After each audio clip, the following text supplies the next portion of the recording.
Welcome to the Stressless Eating Podcast, where we help diet-obsessed and food-crazed women break themselves out of the food and body prison, end the dieting madness, and take control of their health for good. I'm your host, Leanne Ellington, and this podcast is about answering one question. How can you heal your relationship with food and your body and take a practical approach to this whole self-love journey, but without all that restriction, obsession, and shame, and without needing years of therapy to do so? If you want to know the answer, you're in the right place. All this information is 100% free, so please subscribe to and review our podcast. For the first 30 years of my life, my relationship with food had two modes.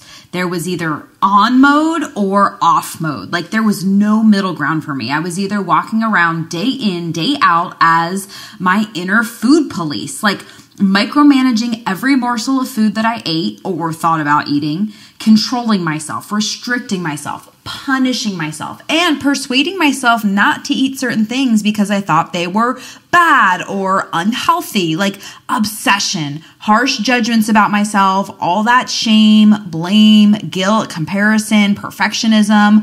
So that was one mode.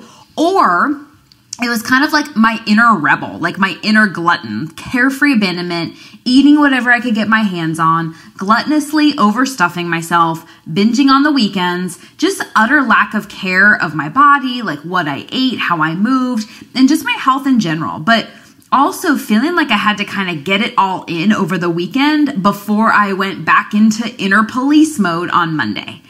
And this was the way I lived my life for over 30 years, just bouncing from one extreme to the other. Like I would totally diet and restrict until I couldn't take it anymore. And then I would just let myself go. And the binging side of it would continue either until I, just kind of felt like crap physically, or all of that guilt and shame seeped in. And so back into police mode I would go.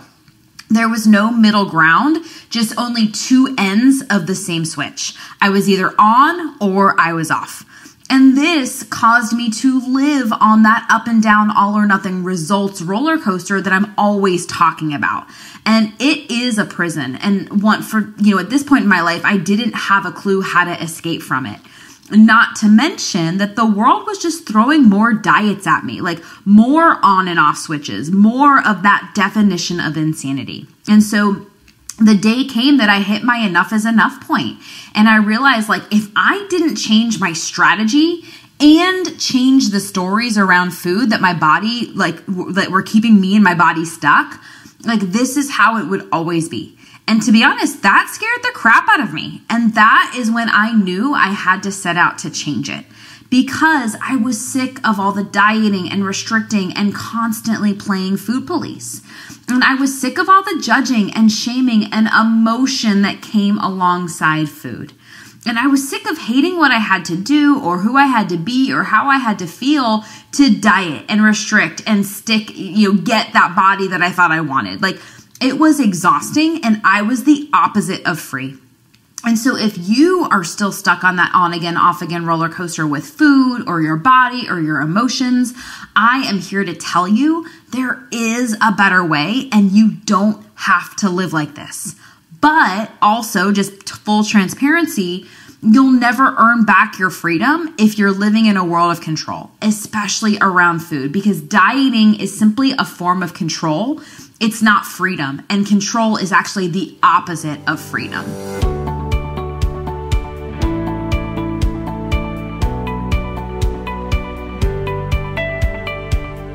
So why do we do it? Why do we feel gung-ho one minute and then the next minute we feel out of control, especially on the weekends or holidays? And that's a big part of what we do on this podcast. I help you understand the why behind the what. And so here's the thing, like we all have our own different cause and effect cycle for overeating. So what I'm going to do is I'm going to just simply share the three most common ones that, came up in my life and the most common ones that I see in my clients' lives every single day. And honestly, I truly believe these have to be addressed if you ever want to be free of this vicious cycle. Okay, so let's get into it. The first one really is the diet mentality, right? Like whenever we're playing the game of eat less, move more, or the game of control, restriction, deprivation, obsession, or the game of like can't have that, or not allowed to have that, or shouldn't eat this, or shouldn't eat that, or just labeling food as like good, bad, right, wrong, healthy, unhealthy, it's only a matter of time before we can't take it any longer, before we stray from the plan, before we overeat. And again, it's not your fault. Like even the most disciplined and strong-willed woman can't win when you're playing this losing game. And this is where I want to remind you of the weight that I've talked about so many times on this podcast, because the weight on your body isn't the real weight. The real weight is all this other stuff that you're carrying around with you. I call it the weight of the weight. And there's 4 weight of the weights in total. And that's, again, the real weight that needs to be ditched, because that is the weight that's truly weighing you down and keeping you on that up and down roller coaster, or keeping you either all in or all out and leaving you to deal with that dreaded bounce back effect that comes back off the back of it, right? And so the first weight of the weight addresses this point specifically. It's the weight of restriction and deprivation, punishment, persuading yourself to eat certain things, not eat certain things, and all of that stress, all of that mental real estate that takes up space in your mind that's typically coming alongside food in your body. And here's the thing, it does not have to, because food is not the problem. Food is not the enemy. It's the diet mentality that's the enemy. It's that all or nothing, black, white, up, down roller coaster that is really the problem, because you can't ever get off of it. Or if you do, like if you're left to your own devices, you become terrified you're going to gain weight or go off the deep end because you know you haven't healed anything, right? And so either way, what happens is you become a slave to it. Like you become its hostage and it controls your life more than you do. And so that's the truth. Like this is the real weight, and this just perpetuates your struggle with food in your body, and it actually makes things worse because A, it's stressful, right? That resonates with you. You know this is a stressful way to live, but also I'm going to go take it even further and tell you this is what's fattening, okay? And here's what I mean. And so you remember probably if you listened to season 1, I talked about the tale of 2 cookies. So I want to just explain it briefly what that means. So of course, chocolate chip cookies are my favorite metaphor, but if I eat a cookie, right, and I allow myself to experience the positive emotions of that cookie, things like joy and pleasure and the indulgence of the experience, right? But also just like acceptance and peace, like it's not a big deal, right? This puts me in the relaxed branch of my nervous system. It's called the parasympathetic branch. And as a result, it means also that I have all of those happy hormones floating through me, things like dopamine, serotonin, oxytocin. And most women don't know this, but you must be in the parasympathetic branch of your nervous system if you want to digest your food optimally, extract nutrients, and just get your metabolism firing optimally. So hello, healthy body, as in like your metabolism can't do its job if it's not, right? On top of that, now that cookie has become one more repetition of me practicing relaxation and ease around food. And the nervous system gets good at whatever it practices. And so this creates a positive neuroassociation alongside that cookie. Okay, so that's one version of the cookie. It's called the tale of 2 cookies. So let's look at the other tale, right? So let's look at the flip side.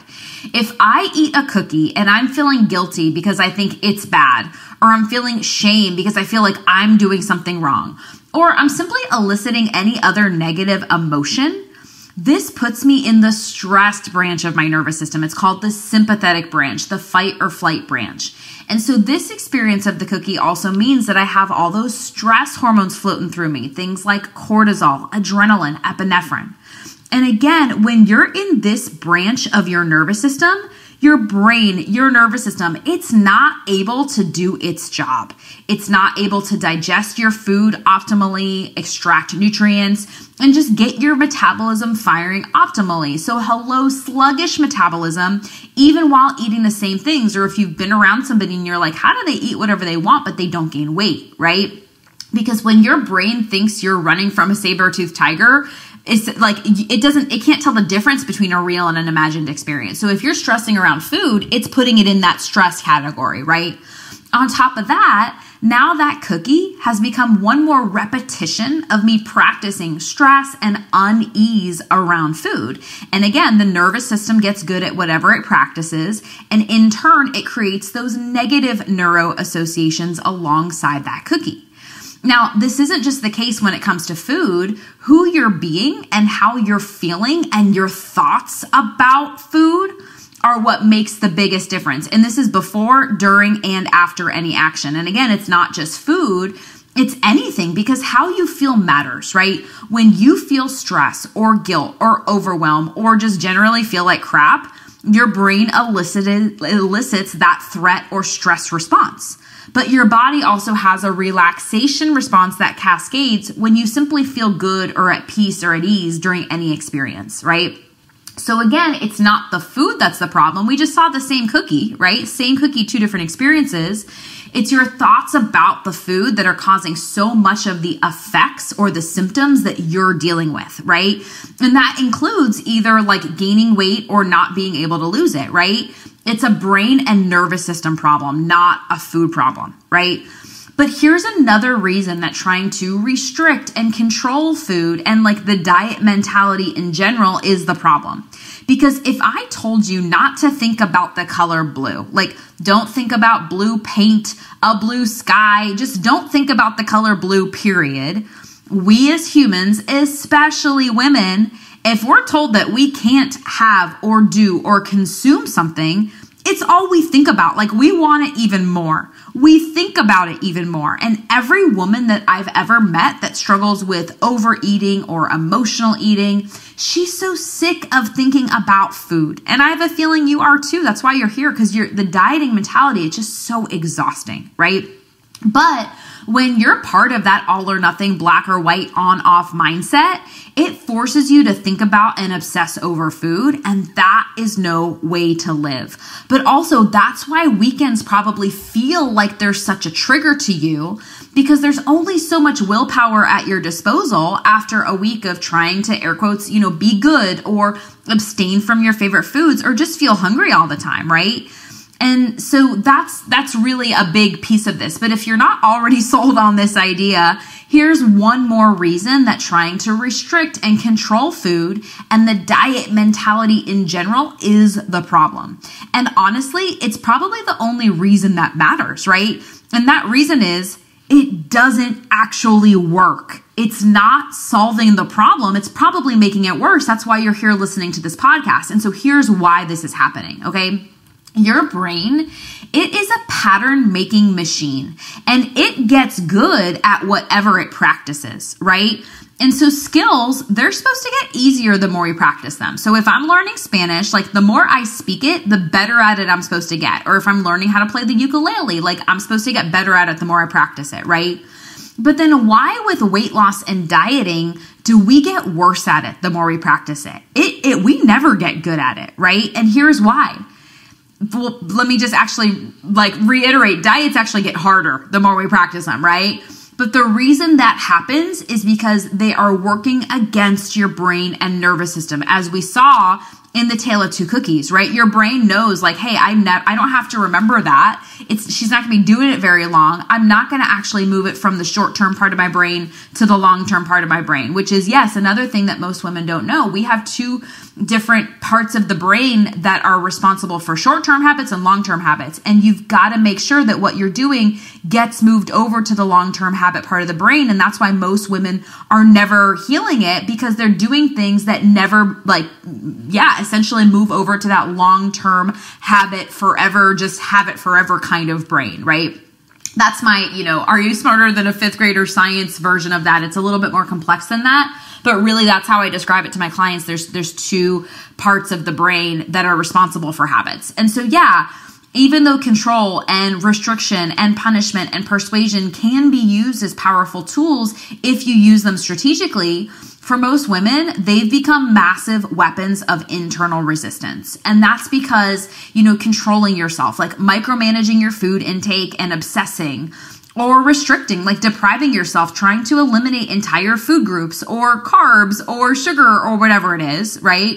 or punishing yourself, whether that's starving yourself because you ate something naughty or like what you deem naughty, right? Or feeling the incessant desire to need to go burn off what you ate with exercise, right? So the punishment side of it, or persuasion, like persuading yourself, whether that's to eat or to not eat something, or trying to force or convince yourself to stick with something that's making you miserable or that you know isn't sustainable.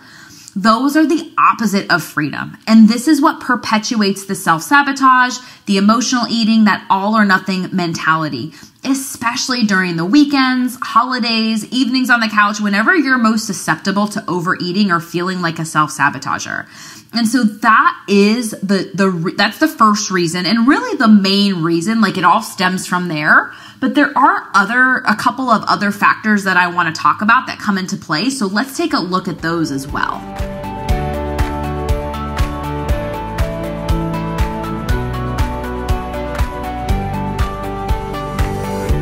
So the next reason that this happens, and unfortunately it's one of the things that most health experts aren't talking about, is it's this idea that like a lot of women have a very emotional or stressful relationship with food, and it's never getting addressed. It's never getting talked about. And so for me, I started using sugar as my numbing device. Like, it was a boredom killer. It was kind of like my security blanket from a very young age. Like, it was just always there for me when I needed it, right?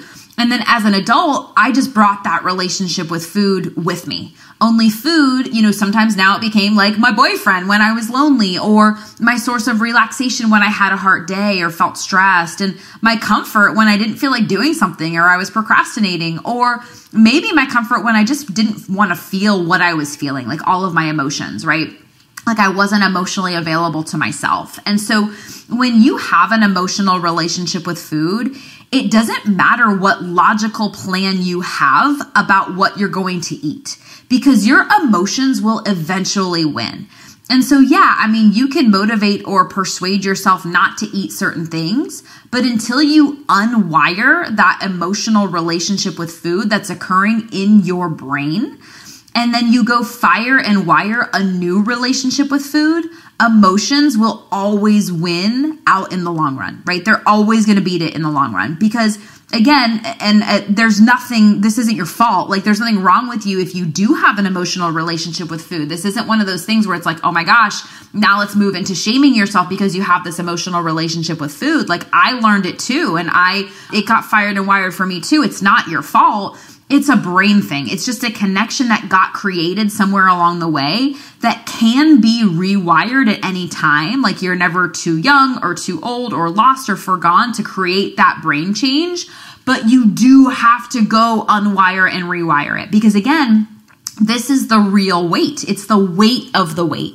And so if food really, stresses you out, or it bums you out, or it weighs you down, food is not the problem. But also, if it's your source of comfort when you're feeling sad or bored or emotional or stressed or lonely or anything like that, that's the problem, right? It's your relationship with food and who you're being around food and how you're using food that is the problem. And again, another diet won't address that, and logic and reason won't address that. That's why you can't, that's why a lot of women go try to read all the books and listen to all the podcasts, and they try to informationally solve this, but you can't solve an emotional problem with information and with logic. And I can promise you this, here's the other thing, total transparency, right? Like, we're all about being real on this podcast. Food is not going away. It's not like something you can just abstain from, right? Temptation is not going away. Family gatherings and holidays and nights out and tired nights at home on the couch, when statistically, that's when most women tend to mindlessly eat or stress eat or binge eat or emotional eat. Those aren't going away either. In fact, we can count on the fact that food will always be a part of our lives. And so the way I see it, you can keep ignoring this fact and hope that willpower and discipline magically appear to counter all the restriction and control. Or you can A, prepare yourself to better handle those situations when they do come up, and B, little by little, prevent them from happening as much in the future. Because this is the real weight in your mind, your body, your brain, your heart, your spirit, your soul, all of it. And that brings us to our third and final reason that we're going to talk about today, why self-sabotage or rebounding on the weekends with food, why that is happening. Okay? So here's another important one. None of these are really more important than the other. They all are really, they stand alone. But part of it is if you've never fully committed to transforming your relationship with food, you're going to stay stuck, right? You've got to get to that point. And so, for me, the conversation I had to eventually have with myself, and this is the conversation I have with every single one of my clients before we start working together, is like, I really ask, like, are you committed to solving this? Like, are you committed to ending this struggle? Or are you just interested in it, right? And so this is a big distinction, but there's also a distinction within this distinction. Notice I didn't say, are you committed to losing weight or committed to, getting down to your ideal size? I said, are you committed to healing this and putting this to bed and no longer living on this diet roller coaster and just being done with this for good, right? So are you committed to that? Or are you just interested in it, right? And there's a huge difference between being interested in something versus being radically committed to something. And so for me, my enough is enough point came when I realized like I couldn't live another day living with all the stress and emotion and obsession that was coming alongside food and my body and obsessing about my weight. Because it might sound dramatic to somebody that's never struggled with the demons of living in a food and body prison, but for all the ladies that are listening to this, I know you get it. But it was ruining my life. It was taking over my life. Like I felt awful about myself, and all of the shame and judgment and self-criticism I felt from it, it just spilled out into every other area of my life. And that's when I realized that I couldn't dabble in fixing the problem. Like I had to get committed. Like I had to make it my number one priority.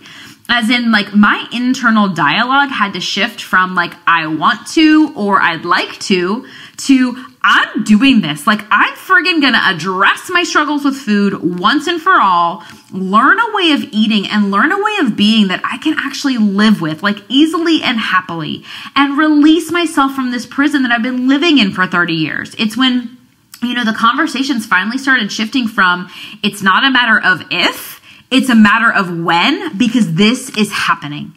And so for my clients, like some of their enough is enough moments came in the form of just like, realizing they were losing their husbands or partners, like that there was only so many times that their partner could try to be intimate and get rejected. Or like what happens a lot is my clients are with partners that think they're beautiful and tell them that they're beautiful and they just deflect it or reject it. And then the rift gets bigger and bigger. And in this case, they feel afraid that the hold that food has over their life would end up ruining their relationship. For some of my clients, it was realizing that they were passing their food struggles on to their children, like deathly afraid that if they didn't do something about it, they would have to witness their daughters or sons going through the same pain and suffering that they were experiencing right now.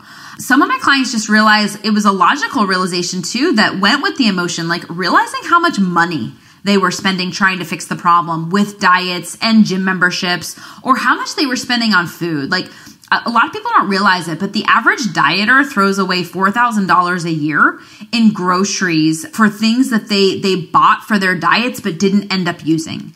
And then the average overeater spends about $5,000 a year on binge foods, comfort eating, drive-thrus, and Starbucks. Like, again, it's a really expensive problem not to fix, right? But for many, it was simply realizing like they were just sick of food, keeping them in this prison of really like the control prison that we talked about, but also shame and loneliness and isolation and feeling like a failure. Like they were sick of this being the one thing stealing their joy or robbing them of their freedom and causing them to feel like they were trapped in a body that didn't represent who they really were. Okay, so it shows up differently for each of us, but I really do believe we all need to hit that enough is enough point that causes us to shift from being interested in addressing the struggle to being committed to solving it for good. And so here's the thing. It doesn't have to be some deep, dark rock bottom like some people think, but you do have to get to that point where you realize that the outdated systems and a food-based approach and all the things that didn't work, they didn't work for a reason. And you won't go another day without healing it, right? And so again, going from interested to committed to solving it for good. And so this is one of the most common things I get asked, like the most common frustration I hear about, like with the women I talk to, and one of the topics that the health and weight loss industries are just still throwing diets at to solve. And so it might sound a bit counterintuitive, but again, overeating isn't really a food problem. It's a relationship with food problem. It's a relationship with yourself problem. And when you make the internal shifts in your thinking and then fire and wire a new relationship with food that sets you up for freedom, that is when the food can just be food again, right? Like just be normal, just have it feel normal. Because again, a lot of women feel like, okay, I feel crazy. Like, am I the only one struggling with this? Nobody I know seems to be struggling with this. People think I have it all together. I mean, I hear it all, but a lot of times women makes this thing makes them feel crazy, right? And most women, unfortunately, they take a look at this last, like all of the things we're talking about on today's episode. But I'm telling you, like, this is one of the main things causing and perpetuating your struggles. And I can promise you this, like, let's say you do reach your ideal weight and your ideal size. If you've been being hyper judgmental and self-critical and shaming and blaming and comparing yourself your whole life, like that's what has been fired and wired in your brain, it doesn't just magically go away. And if you're handcuffed to a diet or out exercising your eating struggles to stay there, that doesn't magically go away either. Like if you don't address the habits and the thinking and the behaviors that got you there, law of cause and effect says you'll go create more of the same, because knowing what to do is one thing, but getting yourself to do it is another, and updating your brain, like the wiring in your brain to support that new habit, that is a completely other thing too. And that's why I'm here to remind you, like, you cannot out diet or outperform or outsmart your self-image in your brain, right? And so if your inner self-talk, if your inner world is taking you in the direction of failure or disbelief or straight up unhappiness, it's leading you in the wrong direction. And if your brain is reliant on food or sugar to handle stress and deal with your emotions, that's something that needs to be addressed too, because that's what's keeping you in the struggle and on the up and down roller coaster. And I'll be the first to admit, like, I did not have the guts to deal with it. I didn't have the courage to quit dieting for a long time because, like, controlling what or how much I ate felt like the one thing I could have some sense of control over, like my body and my weight. I'm like, okay, if I can just control this, I can feel in control of my life. But deep down, I knew if I wasn't handcuffed to a diet, I was desperately afraid I would fall off the deep end or go gain a bunch of weight. That's how out of control dieting left me. But I knew that if I wasn't playing food police 99% of the time, my inner glutton would take over because I never addressed my relationship with food. It left me feeling crazy and so out of control of food. Like, it's super ironic, right? Like, the more you try to control it, the more out of control you feel. But it's all I knew. It's like kind of like the devil you know is better than the one you don't know. You know what I mean? So yeah, I totally get it. I also didn't have the courage to stop dieting for a long time. And I get what might be coming up for you, just simply thinking about the idea of giving up dieting. Or if you're like most women, it's most likely the only strategy you've ever known, right? But do not let it fool you. The sense of control that you might think dieting gives you, it is an illusion. Like, I mean, if it did work, you'd be at your ideal weight and you'd know how to keep it off and you would be free from this, right? And that's what I'm inviting you into the possibility of. Like, what if you had a relationship with food that actually set you free? One that you didn't need to control because you felt like you were in control of you, not in control of food. That made you feel powerful in the face of food so that you made the choices that you truly want to make, including sometimes it means going for that chocolate chip cookie, but knowing, A, there's no shame and guilt and self-condemnation, but also having the control, so to speak, to know that it's one cookie, not 12, right? It's a totally different conversation. I'm talking simplicity, like simplifying the whole equation, freedom, peace of mind, health, and happiness versus dieting, controlling. It's like stressful and confusing. And then always feeling like you have to choose between your health or your happiness, like not being able to have both. But I don't believe you have to choose. I believe you can have both. But first, it actually means choosing freedom. And that means healing your relationship with food, really taking on everything that we talked about in this podcast episode today. And then, and only then, can you truly be free. Thanks for tuning in to today's show.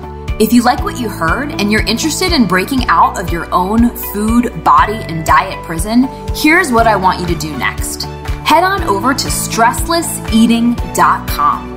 That's stresslesseating.com and sign up to watch the Stressless Eating webinar, where I'll walk you through the exact 5-step game plan my female clients use to conquer emotional eating, self-sabotage, and finally heal themselves from the restrictive all-or-nothing diet mentality for good, but without obsessing or spending years in therapy to address it. I've laid it all out for you there in 5 easy steps. Remember, healing your relationship with food and your body does not happen by itself. You need expert guidance to make it happen, and we've helped clients all over the world take back their power from the food and find true and lasting freedom while enjoying life and warm chocolate chip cookies along the way. To see if we can help you do the same, head on over to stresslesseating.com. I'm Leanne Ellington, and I'll see you next time.